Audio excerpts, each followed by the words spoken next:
To your good health. Once upon a time, there was a kingdom that was ruled by a pompous king. He would never listen to his sound advisors, but would make decisions on his own whims and fancies. He had one daughter whose name was Tara. She was smart and witty, but also very tired of her father's ways. The silliest of rules were made, and the people of his kingdom would either laugh or be very puzzled. These carrots are amazing, are they not, Tara? I guess. They are delicious. I hereby declare that everyone in this kingdom must eat only carrots from now on. What? But the kingdom people would be very unhappy. Of course not, Tara. The kingdom loves me and will love this new rule. But after a week, the king got tired of eating carrots every day. Carrot pies, carrot stews, carrots everywhere. I'm sick of them.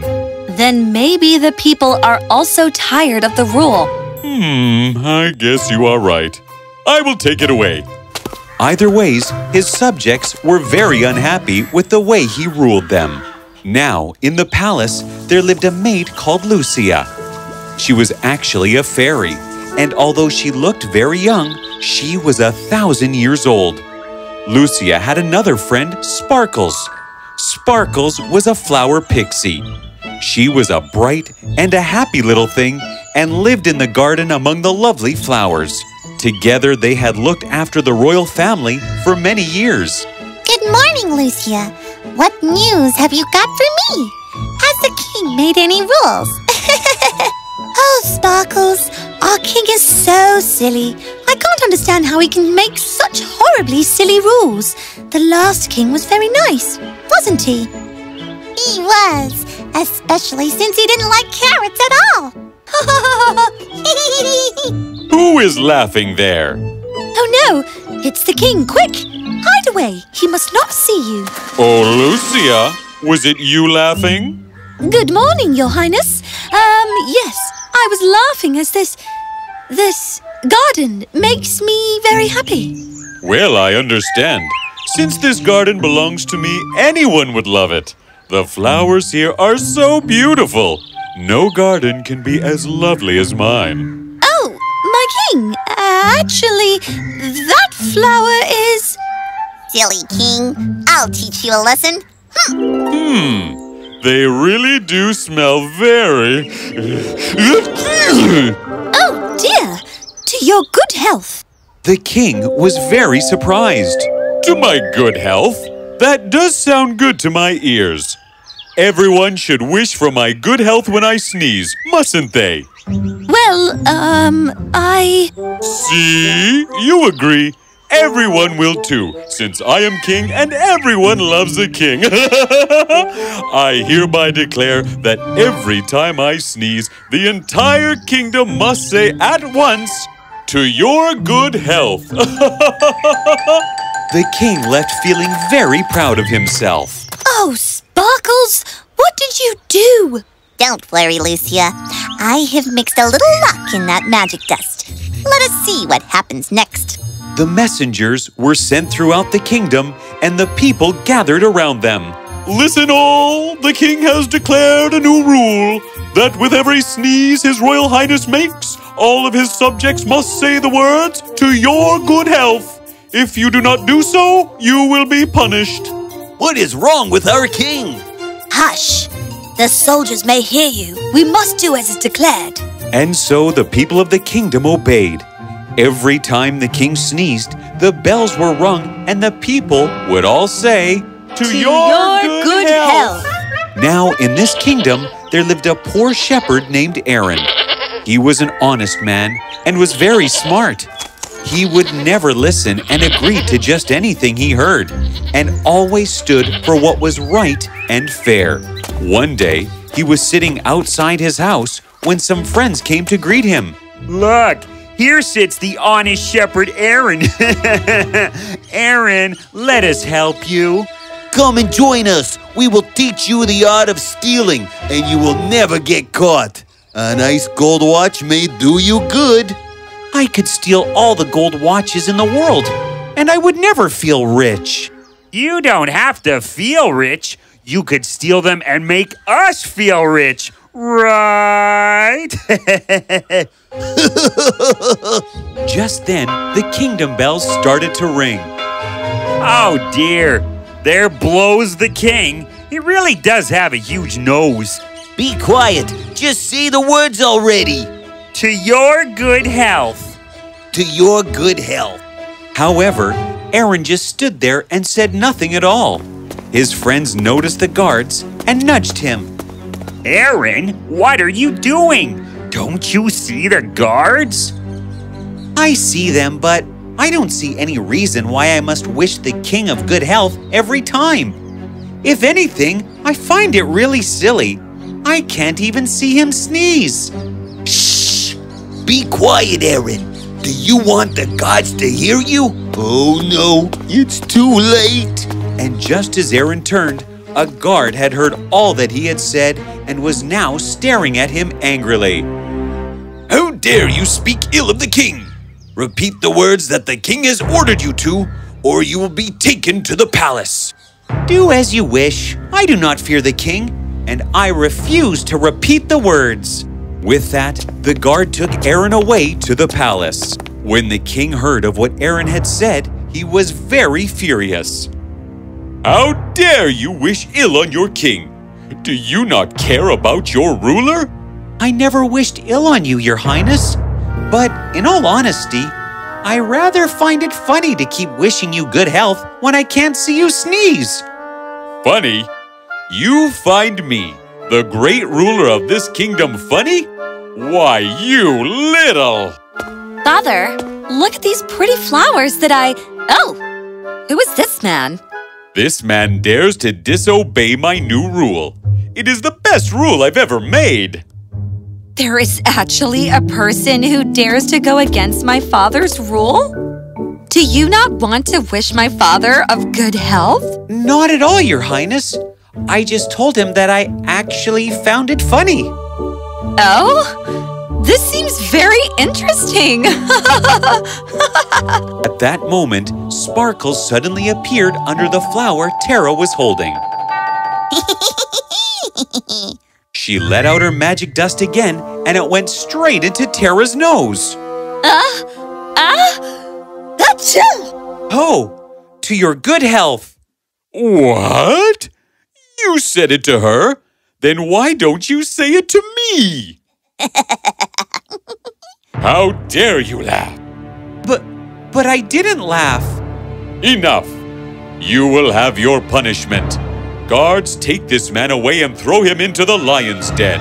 The guards took Aaron by the shoulders and threw him into the den. It was deep and hollow. There was no escaping, and Aaron had to wait for the treacherous lion to be let into the den. But Aaron was fast. He took out a few meat pieces he had in his satchel.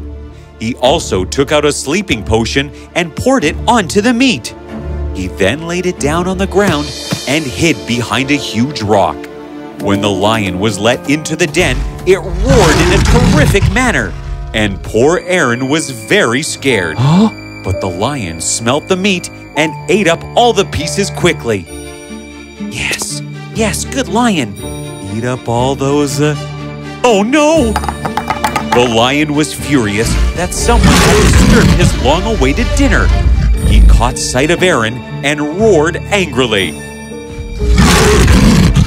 Oh no! Please don't eat me! No! And with that, the lion had fallen fast asleep. He slept the night away peacefully, and Aaron was very much safe from harm. However, he still stayed awake just in case. The next morning, the guards came to find Aaron and were very shocked to see him alive and happy while the lion slept at his side peacefully. They took him to the king, who was even more shocked to see him. How did you manage to escape the lion? And Aaron told the king what he had done. Very well. By now you must be scared for your life. Will you now wish for my good health? I am sorry, Your Highness, but I stand by what I say." "Then you shall be thrown into the pit of wild boars. Guards, take this insolent man away." Poor Aaron was thrown into the pit, and no sooner did he look around than he saw the boars approaching him. But even here, Aaron was swift in his thoughts. He pulled out a flute and played such a lively tune on it that the boars couldn't help dancing to it. All night they danced and danced until the boars were huffing and tired. The next morning, when the guards went to the pit, they found Aaron still alive. They were astounded at the sight of the boars dancing to his tunes. They took him to the king and related all they had seen. When the princess heard of the dancing boars, she began to laugh heartily.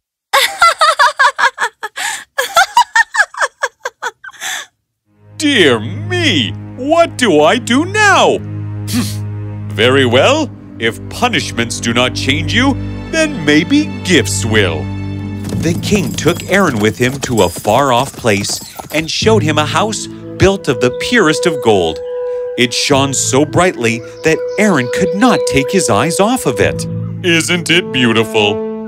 They could be yours if only you wish me good health." A house of gold? "To your good health, to your good health, to your good health." No, I cannot do it. Even if you give me all the jewels and gold in all the world, I cannot be bribed.